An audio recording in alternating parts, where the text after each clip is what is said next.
The Depp vs. Heard case is long over in Virginia, and Aquaman 2 came out. It flopped, it failed, whatever you want to say. But there's still fan debates and skirmishes going on social media. That's what I'm covering here mostly. This here is from February 14th, 2024. It's from PodPod. I guess they're a site about podcasts. It's called Tortoise Media to launch investigative podcast on the Johnny Depp vs. Amber Heard trial. Investigative. They must be investigators. They must be law enforcement. They probably got Chris Hansen working right behind the scenes with them. Or are they just some podcast trying to suck views from whatever they can? I'll let you be the judge. Series will look at social media's impact and manipulation during trial. Because, of course, it was because of social media, not evidence and lies told on the stand. But some people have, well, separate realities. And it begins. Tortoise Media is launching a new podcast series investigating the impact and manipulation of social media during the defamation trial of Johnny Depp and Amber Heard, according to an announcement from the news publication. And by the way, I have no idea how big this website is, but I'm going to guess not so.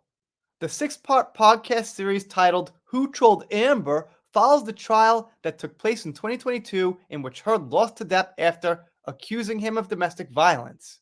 The actor previously lost a defamation trial against the Sun newspaper in 2020, which found that he abused Heard on 12 occasions. We've been down that road before. It found by believing Amber, basically, because she had no evidence other than that. If she did, it would have been in Virginia. Let's keep going. Depp and Heard's trial went viral across social media that year, across channels like TikTok and Twitter, with most of the criticism being directed towards Heard because she deserved it because he had the evidence and she didn't, and she looked very suspicious, you could say kind of fishy. The Who Trolled Amber podcast will investigate if Heard was targeted by an organized trolling campaign or not, and who might have been responsible for it. They sound like they're going to be completely fair here with a title called Who Trolled Amber Heard, not Did Somebody Troll Amber Heard or something like that. In a year when 4 billion people are heading to the polls, and with the World Economic Forum warning that online misinformation is the most severe risk the world faces, Who Trolled Amber shines a light on the shady industry of social media manipulation, the release said. Look at that. Looks like these people definitely follow the mainstream, and you know what happens when that happens? Well, usually, actually, misinformation. It reveals how bots and trolls can sway opinions from celebrity trials to general elections. Sorry, I gotta guess these people are on, let's just say, one certain political side who I keep saying that Amber fans are on, but I digress. Hopefully most of you know. The series is hosted by Tortoise Media's head of investigations, Alexis Monstrous, who previously hosted 2 hit investigative podcast series for the news publication, including Sweet Bobby and Hoaxed, which no one watched, or maybe 39 people or something. It's produced by Tortoise Media reporter and producer Xavier Greenwood, who worked on other series for the company, such as Walter's War and Pig Iron. 2 very popular series. They must have been killing it. Now, here's the kicker. Here's the fun part. It's only for their subscribers. I mean, in one way, I guess that's okay because they're not going to get passerbyers to pay for it anyway. It's going to have to be like Amber diehard fans. But, I mean, how big can it possibly get with a paywall? And what are they paying for? Stuff they could go look up themselves? A biased opinion? Actually, yeah, that's what they're paying for. The first 2 episodes will be available to non-subscribers across all major podcast platforms from the same date, and the rest will be released every Tuesday. I think they meant to put a period there, not a comma. Okay. The rest will be released every Tuesday.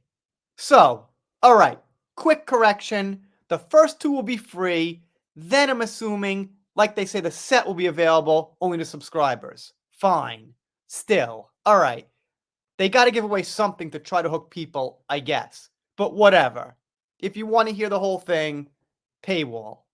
Other projects that Tortoise Media recently launched include Making Sense of Social Housing, a 3-part series on the history of the UK's social housing crisis from the late 70s to the present day with Lloyds Bank. In December last year, the company reported it's got 63% growth in its audio business in 2022 and 21% growth in membership driven by its audio-only tortoise subscription, despite 16 million pound losses between 2019 and 2022. That sounds kind of like a lot of loss.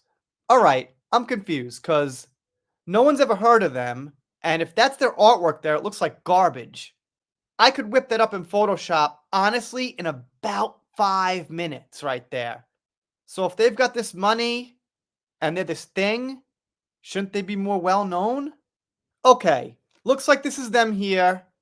I can't imagine that this site here is pumping out millions and millions of dollars.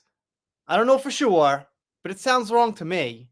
I can't exactly tell their politics, but they criticized a very famous Republican and criticized Russia, so as I imagined, they lean a certain way, which I see is a common thing for Amber supporters.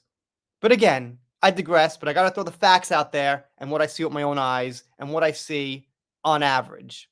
Anyway, let me know what you think in the comments. If you're not subscribed here, consider it. If you don't, I'll be sad, but I'll get over it. See you next time.